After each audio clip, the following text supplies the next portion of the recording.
English premier লিগে আলাদা ম্যাচে আজ মাঠে নামবে ম্যানচেস্টার সিটি, আর্সেনাল ও ম্যানচেস্টার ইউনাইটেড। এই দিন শিরোপার লড়াইয়ে এগিয়ে থাকা আর্সেনালকে আতিথেয়তা দেবে ব্রাইটন। ম্যাচটি শুরু হবে বাংলাদেশ সময় রাত ১:৩০টায়। ২৯ ম্যাচে ৬৪ পয়েন্ট নিয়ে টেবিলের শীর্ষে গানাররা। টেবিলের ১২তম স্থানে থাকা দলটির বিপক্ষে আজ জয় পেলে ২-এ থাকা ম্যান সিটির সঙ্গে ৮ পয়েন্টের ব্যবধান পাবে দলটি। যদিও একই সময় ঘরের মাঠ ইতিহাদে নটিংহ্যাম ফরেস্টের বিপক্ষে নামবে ম্যান সিটি। লিগে সর্বশেষ ৭ ম্যাচ অপরাজিত গার্দিওয়ালার শিষ্যরা।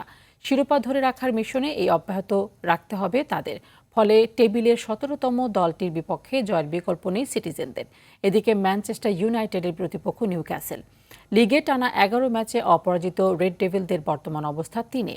সেরা ৪-এ টিকে থাকতে এই ম্যাচেও জয়ে নজর থাকবে দলটির।